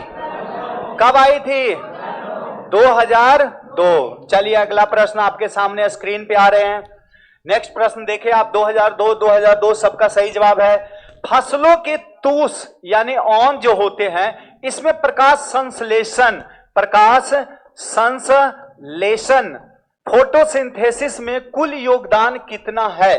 तो अब ये तो तुक्का मारोगे, अब ऐसे भी देख लोगे, नीचे वाला भाग है तो कितने हैं? 12%। कितने हैं? 12। एक दो प्रश्न तो रटंतु वाले आते हैं, याद कर लो। पहली बार नाइट्रोजन स्थिरीकरण यानी नाइट्रोजन फिक्सेशन की बात करें, जब शब्द दो हो जाए, नाइट्रीकरण और नाइट्रोजन फिक्सेशन, तो आपको यहां कॉन्सेप्ट एक ही बनेगा। N2 से किसका निर्माण होता है बताओ? अमोनिया का। किसका निर्माण है? अमोनिया। एक स्टेप में बना, और शब्द कितने का है? 2 का। इसे हम बोलते हैं नाइट्रोजन फिक्सेशन। क्या बोलोगे? Nitrogen fixation. किसका निर्माण हो रहा है बताओ? अमोनिया का। गलत लिख रहा हूं? ये अमोनिफिकेशन, अरे नाइट्रीकरण, रुकना, नाइट्रीकरण। अच्छा, यहां तो नाइट्रीकरण अब होंगे। अब ये अमोनिया किस में बदलेगा बताओ? नाइट्राइट में। और उसके बाद ये किस में चेंज होंगे? नाइट्रेट में। किस में होंगे? यहां पे आपको कौन सी बैक्टीरिया का नाम, नाइट्रोसोमोनास, यहां पे नाइट्रोबैक्टर, यहां पे नाइट्रोबैक्टर, यहां पे नाइट्रोसोमोनास, कौन सा है, नाइट्रोसोमोनास। अब ये जो स्टेप कहला रहा है, ये क्या कहला रहा है बताओ, एक तो होता है क्या, नाइट्रोजन फिक्सेशन, और एक होता है नाइट्रिफिकेशन। एक क्या है, नाइट्रिफिकेशन। मेरे कॉन्सेप्ट तू गलत करोगे रे, ये एक शब्द का, तो इसमें स्टेप कितने होते हैं, 2, ए और बी। अगर नाइट्रिफिकेशन पूछा जाए, नाइट्रिफिकेशन को बोलते हैं नाइट्रीकरण, क्या बोलते हैं, नाइट्रीकरण, और इसका नाम है नाइट्रोजन स्थिरीकरण। इसको क्या बोलते हैं, नाइट्रोजन स्थिरीकरण। जब शब्द 2 आ जाए तो कॉन्सेप्ट क्या, एक। स्टेप 1, केवल N2 से वायुमंडलीय नाइट्रोजन किसमें कन्वर्ट हो जाते हैं बताओ, अमोनिया में। तो ये क्या कहलाता है बताओ, नाइट्रोजन का स्थिरीकरण। भाई बैक्टीरिया यही काम तो करते हैं, वो क्या कर रहा है, पहले तो स्थिरीकरण, अब उसको आ जाए नाइट्रीकरण। तो नाइट्रीकरण के अंदर 2 बैक्टीरिया, 2 स्टेप, कौन कौन, अमोनिया से नाइट्राइट और नाइट्राइट से नाइट्रेट। यहां जो बैक्टीरिया का नाम है नाइट्रोसोमोनास। और ये चलिए बताओ, पहली बार नाइट्रोजन स्थिरीकरण, पहली बार नाइट्रोजन स्थिरीकरण का वैज्ञानिक का नाम कौन है रे, कोई है इसमें, ये है पीके पांडे। कौन है, डॉक्टर पीके पांडे। अगला प्रश्न आपके सामने है, जल्दी से आ जाएं। कौन है, भारत की प्रथम ट्रांसजेनिक फसल है, बताओ कौन सा है, कपास। भारत की कपास, और विश्व की तंबाकू, भारत की कपास। सबसे ज्यादा उत्पादन सोयाबीन, सबसे ज्यादा उत्पादन, और सबसे पहले रिसर्च कपास पे ट्रांसजेनिक बनाया था 2002 में। देश के कितने क्षेत्रफल का राजस्थान का कितना भाग है, तो ये तो ओनली वो बच्चे याद करेंगे जो राजस्थान से रिलेटेड है। जैसे बिहार ब्लॉक वाले के लिए ये एग्रोनॉमी की क्लास बहुत इंपॉर्टेंट, उसके पेपर 1 में 200 क्वेश्चन केवल एग्रोनॉमी, केवल एग्रोनॉमी। तो वो बच्चे के लिए आप छोड़ देना, आप तो डेटा अलग पढ़ लेना। कितने आ जाएंगे बताओ, 10। 1-2 प्रश्न, 1 से 2 प्रश्न आपके अपने राज्य का रहेगा, और ये डेटा आप करंट से पढ़ सकते हो। किससे पढ़ोगे, करंट। बाकी कोई किसी भी राज्य में सिलेबस सेम रहते हैं, कुछ भी चेंज नहीं होंगे उसमें। आगे, भारतीय गन्ना अनुसंधान संस्थान IISR कहां पर स्थित है, IISR कहां पे स्थित है, गन्ना वाले। अच्छा, एक तो पढ़ते होंगे SBI sugar cane breeding institute, ये तो कोयम्बटूर में है, और कोयम्बटूर कहां है, तमिलनाडु में। और यहां क्या है बताओ, तो ये है लखनऊ। कौन सा आंसर, लखनऊ उत्तर प्रदेश, इसका क्या होगा सही जवाब। अगला प्रश्न आपके सामने है, जरा जल्दी से देखें। नेक्स्ट प्रश्न जल्दी फटाफट आंसर करें। केंद्रीय मृदा एवं जल संरक्षण अनुसंधान एवं परीक्षण संस्थान, जैसे सेंट्रल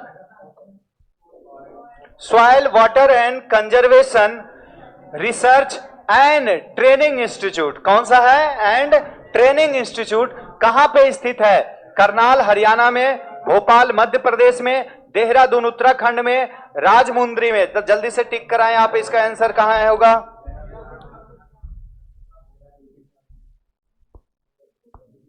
कौन सा आंसर सही होगा, इसका सही जवाब क्या है, देहरादून उत्तराखंड।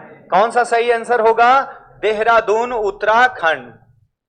डी कैसे आ रहा है रे आनंद, हाँ देहरादून ठीक है। परी का भी सही जवाब सी। ये डी कौन मारे हुए, गौतम। केंद्रीय जूट व संबंधित रेशा अनुसंधान कहां पे स्थित है, जूट की चर्चा किया है, कोयम्बटूर में, कानपुर में, बैरकपुर में, राजमुंद्री में। जल्दी से आ जाओ, तो कौन सा इसका है, बैरकपुर पश्चिम बंगाल। कौन सा आएंगे, बैरक। अच्छा, ये राजमुंद्री वाले कहां है बताओ, तंबाकू का। अगला, भारतीय मृदा विज्ञान संस्थान Indian institute of soil science, कौन सी साइंस, सॉइल साइंस, कहां स्थित है, जोधपुर में, हैदराबाद में, कालीकट में, या भोपाल में। कौन सा आंसर सही होगा, ये होंगे भोपाल मध्य प्रदेश। अगला प्रश्न, कुछ इंस्टीट्यूट और देख लेते हैं अपने, फटाफट जल्दी जल्दी कर लेते हैं। केंद्रीय पोस्ट हार्वेस्ट अभियांत्रिकी एवं प्रौद्योगिकी संस्थान CIPHET कहां पे है? तो ये तो पोस्ट हार्वेस्ट, और post harvest Ludhiana Punjab, Malpura talk Mumbai Maharashtra, Bhopal. तो ये कहां है मेरे डियर? लुधियाना पंजाब। सही आंसर क्या होगा इसका? लुधियाना पंजाब। नेक्स्ट प्रश्न आपके सामने है, जरा देखिए। केंद्रीय कपास प्रौद्योगिकी, प्रौद्योगिकी का मतलब आ गया टेक्नोलॉजी, अनुसंधान संस्थान कहां पे है? झांसी उत्तर प्रदेश, तावीजी अजमेर, मोतीहारी बिहार। देखो ये और ये तो ऐसे ही कट गया, और जब दो ऑप्शन रहे तो इसको छोड़ना, जब दो ऑप्शन रहे तो इसको छोड़ना नहीं है। तो बताओ कौन करोगे, झांसी या मुंबई? आए मुंबई होना चाहिए रे, कौन सा होंगे? भारतीय क्या है?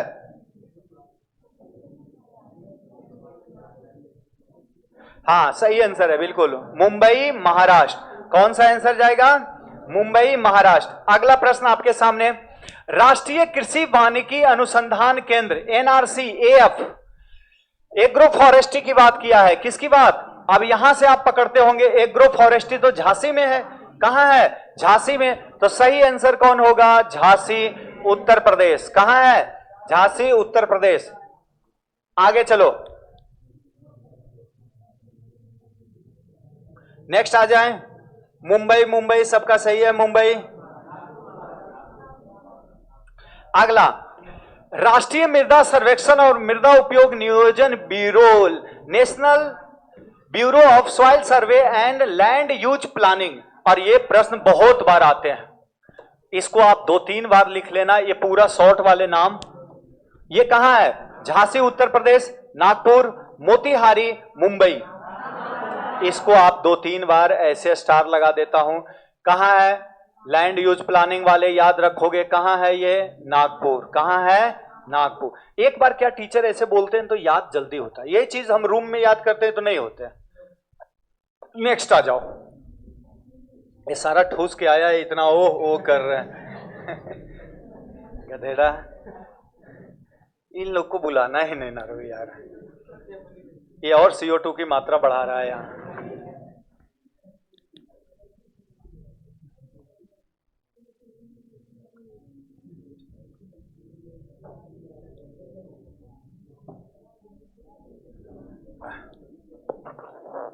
चले आ गया। अगला प्रश्न आ जाओ, पढ़ो आप, प्रश्नों को पढ़ो आप, झुका भी नहीं जा रहा है। अब निम्नलिखित में से कौन सा युग्म गलत है? ऑक्जेलोफाइट अधिक अम्लीय मृदा में, ऑक्जेलो। इपीफाइट दूसरे पेड़ पे, सही वक्त कह रहा है। एसिडोफाइट्स, एसिडो का मतलब तो अम्लीय होते हैं ना, तो यही वाले हो गए। ये लवणीय मृदा दे दिया आपने, कौन होते? बेसिडोफिल्स का होता है ना लवणीय। चलिए, निम्नलिखित में से अंतरराष्ट्रीय वर्ष को सुमिलित कीजिए। आ जाओ, जल्दी जल्दी कर दो, अब जल्दी जल्दी से आप करें। अरे कर दोगे? बताओ जल्दी से, पहले का बताओ। अंतरराष्ट्रीय दलहनी वर्ष 2000, पहला तो ये कर दिए। अंतरराष्ट्रीय मृदा वर्ष, अरे अभी तो बोला 2000। कौन इसको किया था? FAO के द्वारा, फूड एंड एग्रीकल्चर। अंतरराष्ट्रीय मिलेट, बहुत अच्छे, 2023। और राष्ट्रीय मिलेट 2000। कोई ऑप्शन मिल रहे हैं अपने?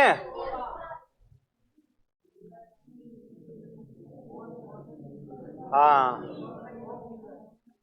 कौन सा है? 4 नंबर। फिर से बोलिए एक बार। अंतरराष्ट्रीय दलहनी वर्ष 2016। अंतरराष्ट्रीय मृदा, मृदा का मतलब सॉइल ईयर कौन है? 2015। अंतरराष्ट्रीय मिलेट वर्ष कब है? 2000।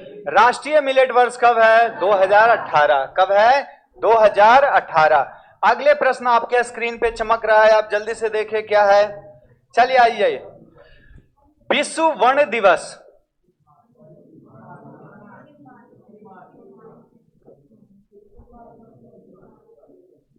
21 मार्च, वन दिवस।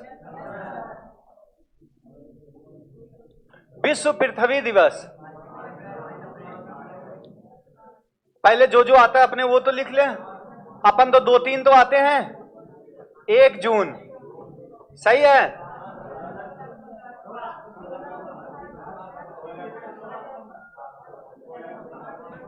दो के भी विश्व खाद्य दिवस, 3 का 16 अक्टूबर। अरे अभी तो बात किए थे अपन, ओजोन वाले सितंबर में किए थे 16 सितंबर, और ये क्या किए थे 16 अक्टूबर। अच्छा अब आया था पृथ्वी और जल, आए थे ना, तो ये 22 क्या था, विश्व पृथ्वी दिवस।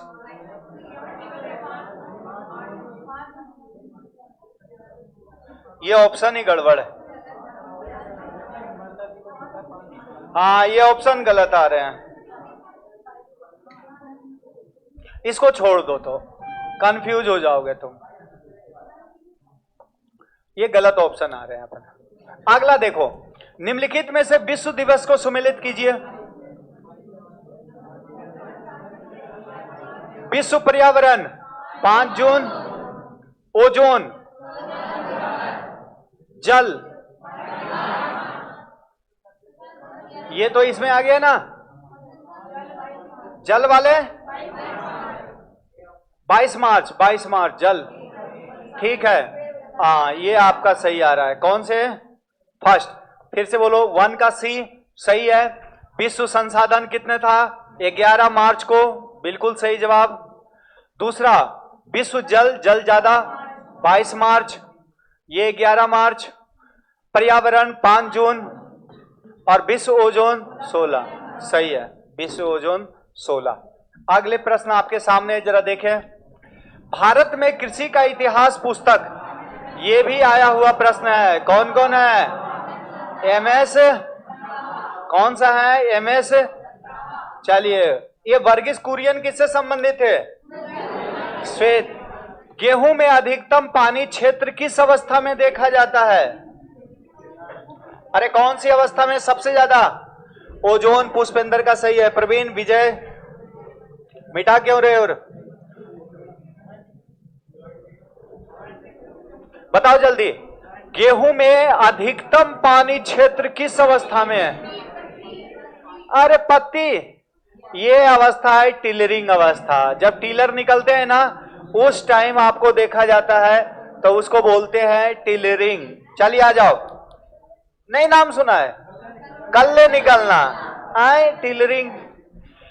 भारतीय कृषि अनुसंधान परिषद आईसीआर ने केंद्रीय कृषि अभियांत्रिकी संस्थान की स्थापना कहां किए थे, जल्दी बताओ कहां हुआ था। अरे कृषि अभियांत्रिकी संस्थान हैदराबाद, भोपाल, जबलपुर, झांसी, कहां हुआ था, सही आंसर क्या जाएगा इसका, भोपाल। चलिए आइए अगला प्रश्न। थका मार महाराज, कल केवल पूरी टॉपिक को कवर करेंगे, आज जनरल जनरल हो गया। तिवारा चौवारा बोल रहा हूं, आपको पढ़ के आना है। कहां से पढ़ना शुरू करोगे बताओ, शुरू करेंगे आप किससे, सॉइल वाले पूरी टॉपिक पढ़ना है, खाद पढ़ लेना है, उर्वरक पढ़ेंगे जहां से क्वेश्चन करूंगा मैं, सीड पढ़ लेना है, खरपतवार पढ़ना है, सिंचाई को पढ़ के आना है आपको, पढ़ लोगे सिंचाई। उसके बाद पूरी इधर क्रॉप और शुष्क खेती जो है वो पढ़ लेना, ताकि आपकी पूरी अच्छे से एक रिवीजन हो जाए। पढ़ के आओगे ना कॉन्फिडेंस अच्छा रहेगा। राष्ट्रीय कृषि बाजार नाम एक Akhil Bharatiya electronic trading portal जिसका शुभारंभ कब हुआ था, जल्दी बताओ। 14 अप्रैल 2016 को, बिल्कुल सही जवाब है 14 अप्रैल 2016। कर दिए, सभी का सही जवाब आ रहा है 14 अप्रैल 2016। ठीक है, चलो आगे बढ़ो। केंद्रीय बारानी कृषि अनुसंधान कहां है, अच्छे अच्छे प्रश्न है, कहां है जल्दी बताओ। कृषि पर्यवेक्षक में यह पूछा गया था 2015 का क्वेश्चन। सोलापुर, कालाहांडी, हैदराबाद, बारामती, तो क्या आंसर था, हैदराबाद। क्या है, लिखते जा रहे हो या नहीं, केंद्रीय बारानी अनुसंधान हैदराबाद। अगले प्रश्न, दलहनी फसल केंद्रीय बारानी कृषि अनुसंधान संस्थान की स्थापना कब हुई, दलहनी की बात कर रहा है, बताओ तो इसका सही आंसर 85, 80, 75, 70 सही आंसर। अच्छा तुक्का ही मारोगे, इससे अच्छा याद कर लो। क्या करोगे बताओ? 90, 85। कौन सा आंसर सही है? 90, 85। अगला प्रश्न है, ऑल इंडिया सॉइल सर्वे लैंड यूज ऑर्गेनाइजेशन का मुख्यालय कहां है? मुख्यालय पूछा है, कोलकाता, न्यू दिल्ली, मुंबई, मद्रास। जल्दी से आ जाओ। जब भी कभी मुख्यालय बड़े बड़े लोग बैठेंगे, पैसे खाएंगे, तो कहां खाते हैं? कहां खाते हैं बताओ? All India soil survey and land use organisation का, तो इसका आंसर सही होगा न्यू दिल्ली। कौन सा है? न्यू दिल्ली। चले आगे बढ़ जाएं। आ जाओ अगला प्रश्न। बीटी कपास किस गुण से युक्त परजीवी फसल है? अभी तो मैंने लगता है करवाया। कीटनाशक, कीटनाशी प्रतिरोध, शाकनाशी प्रतिरोध, कवकनाशी प्रतिरोध। जल्दी से बता कौन सा है? कीटनाशक जीव प्रतिरोध। कीटनाशक जीव प्रतिरोध। जीव के प्रति है ना, अरे जो कीड़े हैं उसके प्रति क्या है? प्रतिरोध। ए नंबर। सूची ए और सूची बी को मिला दो जल्दी जल्दी से, फटाफट मिला दे, जल्दी मिलाओ। बताओ CSSRI कहां है? Karnal. Indian institute of soil science कहां है? Bhopal. National bureau of soils land use planning करना है, लैंड यूज प्लानिंग कहां है? Nagpur. National bureau of plant genetic resource नई दिल्ली। मिल गए? सही आंसर।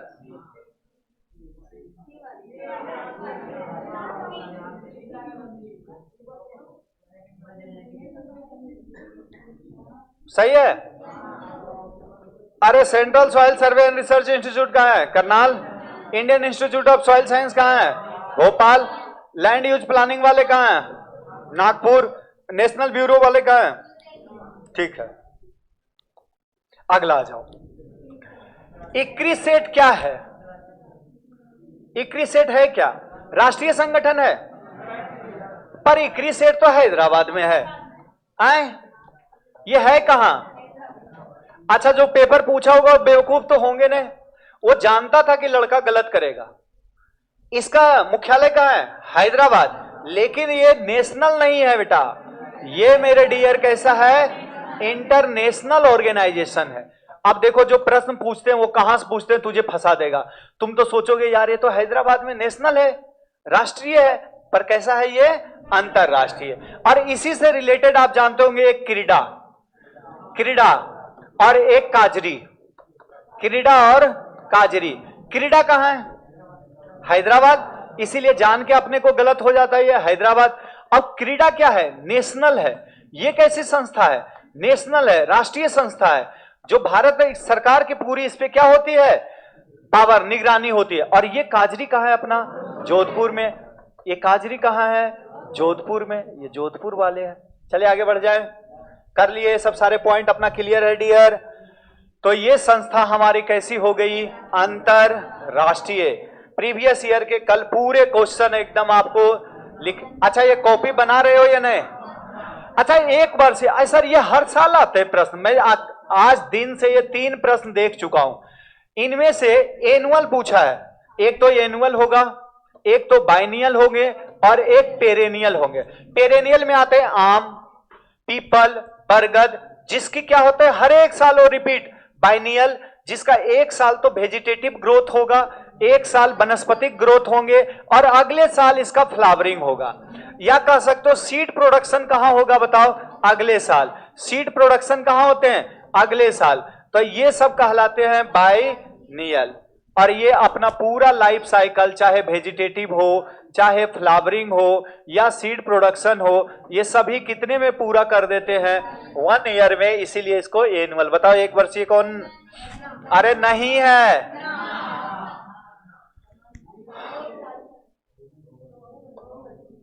ठीक है, अब कितनी छोटी क्वेश्चन है, ये भी अगर गलत हो जाए तो गन्ना में अपनी नाक रगड़ के मर जाना चाहिए, गन्ना के अंदर है।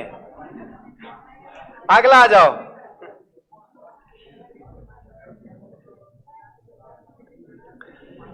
भारतीय कृषि अनुसंधान परिषद के अध्यक्ष कौन होते हैं?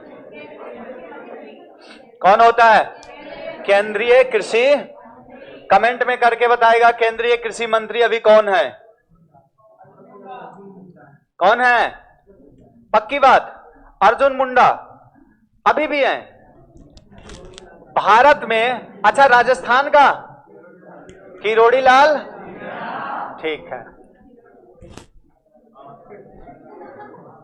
बाबा किरोड़ी लाल मीणा ना।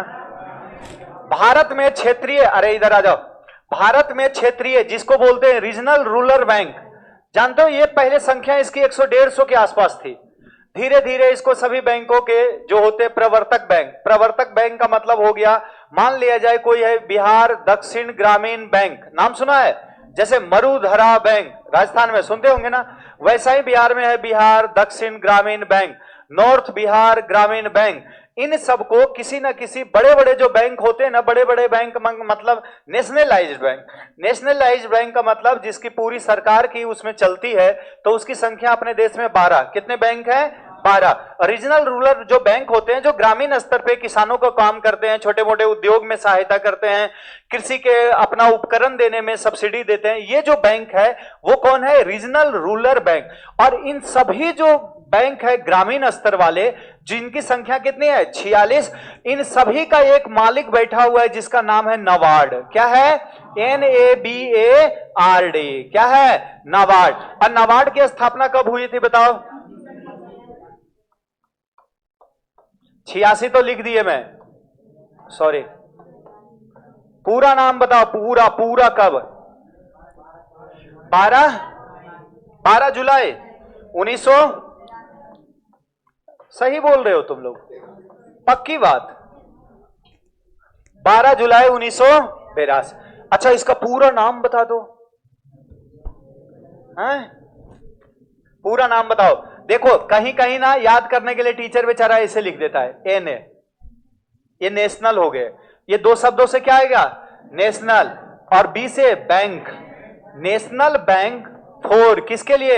एग्रीकल्चर, ए का मतलब एग्रीकल्चर, एंड किसके लिए? Rural development, rural develop.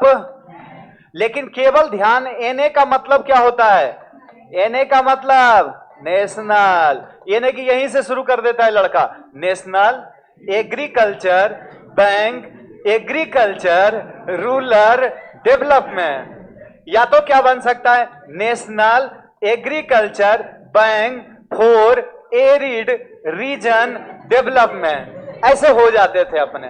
तो लिखने का तरीका ऐसे हमारे गुरुजी सिखाते थे कि बेटा इसको एनए को छोटा लिख दे, कोई मारेगा नहीं तुझे, कि भाई हमें ऐसी समझ में आता है। एनए क्या मतलब? नेशनल, बी का मतलब बैंक, ए का मतलब एग्रीकल्चर, आर का मतलब रूरल, डी का मतलब कब स्थापना हुआ था बताओ? रीजनल बैंक का एपेक्स बॉडी कौन है? सबसे ऊपरी बॉडी जो सभी ग्रामीण बैंकों को देखता है, कौन है? नाबार्ड। कौन है? लेकिन जितने जो मैंने 12 बैंक पढ़ाया, 12 बैंक जिसको नेशनलाइज्ड बैंक कहते हैं, जैसे एसबीआई हो गया, पीएनबी हो गए, केनरा बैंक हो गया, बैंक ऑफ इंडिया हो गए, इन सबको ये जो 12 नेशनलाइज्ड बैंक है इसका ऑनर किसके पास है? आरबीआई। कौन है?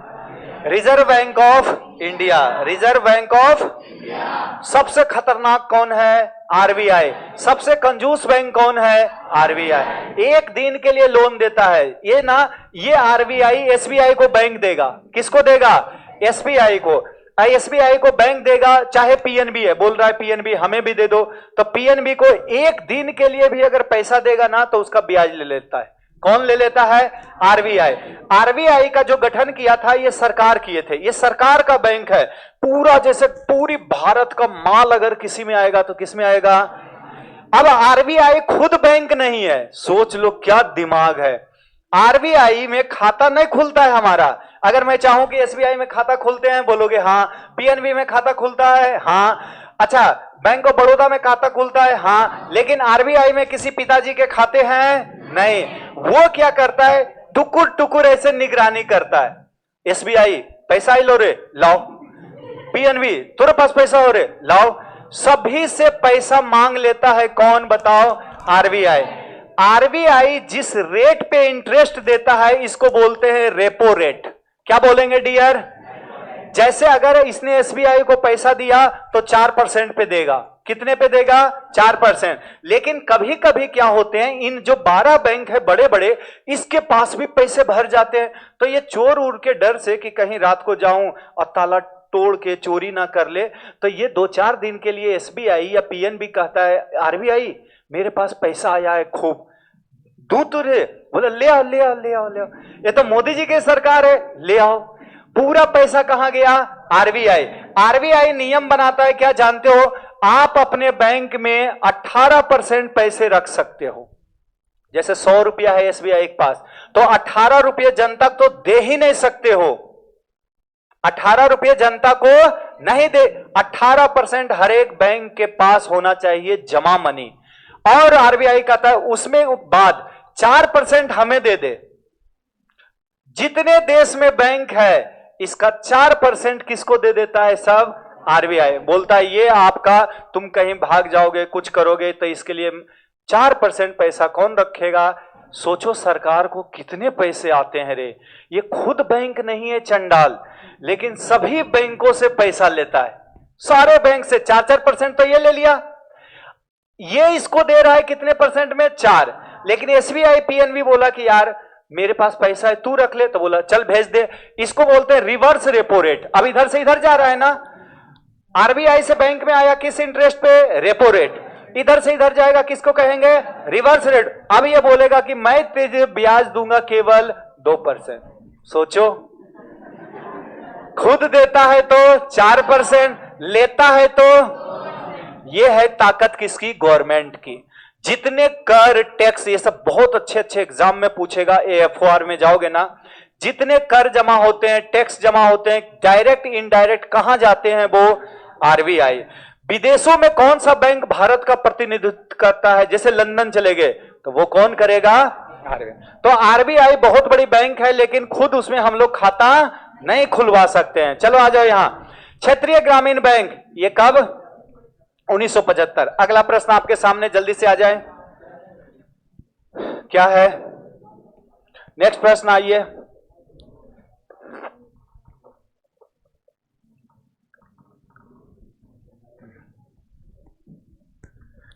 फटाफट आ जाओ।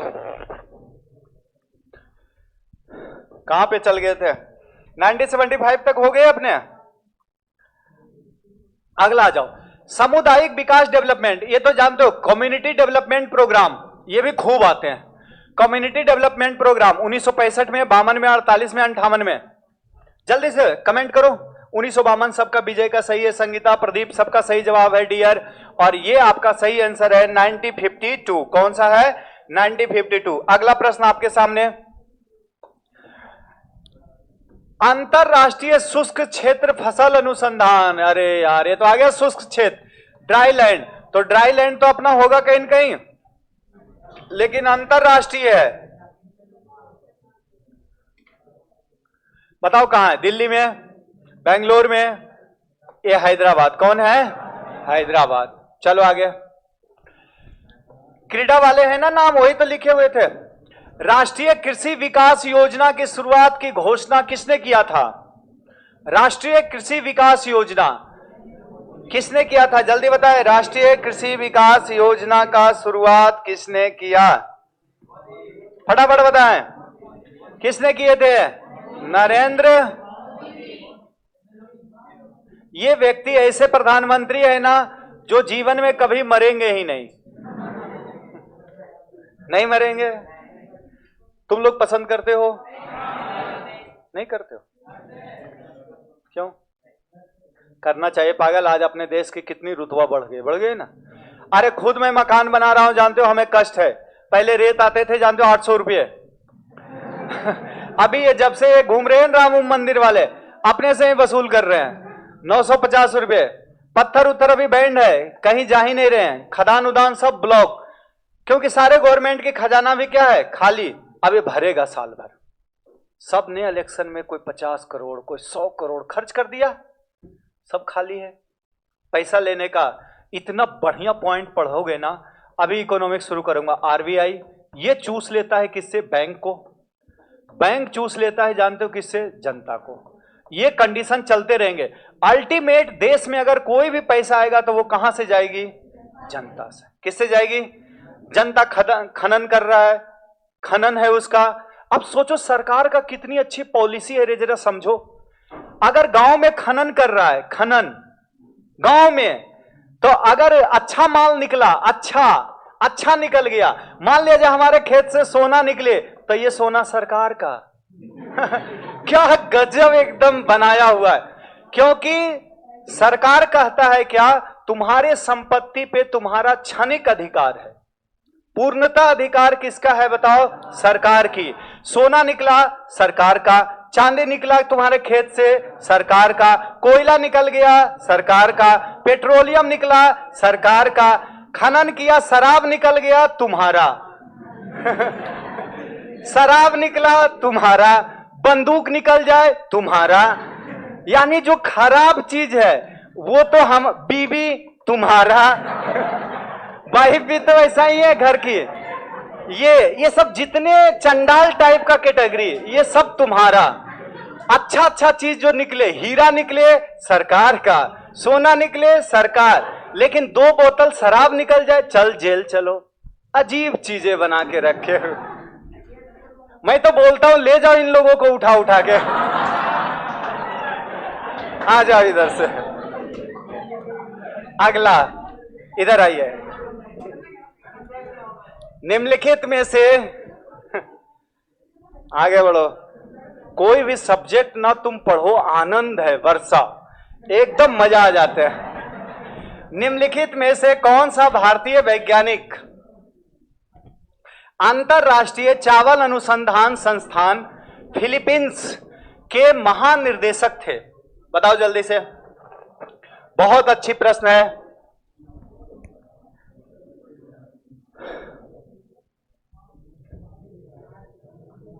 चले आगे बढ़े। निम्नलिखित में से कौन सा भारतीय वैज्ञानिक अंतरराष्ट्रीय चावल अनुसंधान फिलीपींस के अरे तो एक ही तो थे अपने पास, कौन थे? एमएस स्वामीनाथन। कौन थे? एमएस स्वामीनाथन, बिल्कुल सही जवाब है, एमएस स्वामीनाथन। अगला, निम्नलिखित में से कौन सी नकदी फसल है? कैश क्रॉप नहीं है, छूट गया। गन्ना, कपास, मूंगफली और गेहूं कैश क्रॉप। बस। प्रधानमंत्री फसल बीमा योजना की शुरुआत कब हुई थी? बताओ जल्दी से। 2016। कब हुए थे? अगला प्रश्न आपके सामने। लाख की कीट को पालने के लिए पलाश और बेर, पलाश और अगली प्रश्न, बीटी जीन के कपास के पौधों में स्थानांतरण से उत्पन्न कपास को क्या कहते हैं? अरे किसी ऑर्गेनिज्म में जब कोई छोटी सी जीन ट्रांसफर कर दिया जाए तो इसको बोलते हैं जीएमओ। क्या बोलेंगे? कार्बनिक कपास, अकार्बनिक, तो क्या आंसर जाएगा? ट्रांसजेनिक कपास। कौन सी कपास है? ट्रांसजेनिक। वह फसल जिसे दलहनी और तिलहनी दोनों के रूप में उपयोग, सोयाबीन, उड़द, चावला, अलसी। कल की जो टाइम होगी, अंकित सर्कल लगा दूं? 8 बजे आ जाओगे ना? नहीं, 9 नहीं। देखो अपने 3 दिन में कल होटी नहीं, कल अपने पूरी करेंगे एग्रोनॉमी, पूरा, चाहे जितनी समय लगे। टॉपिक की संख्या अपने 22 चैप्टर, 1-2 दिन में अपन पूरा। अरे होटी मैं करा दूंगा, अंकित सर आएंगे, क्योंकि सुबह सुबह उठेगा कौन? मैं उठू ने, मैं तो रात भर तुझे एग्रोनॉमिक क्वेश्चन छाटूंगा, अभी टाइप करना है।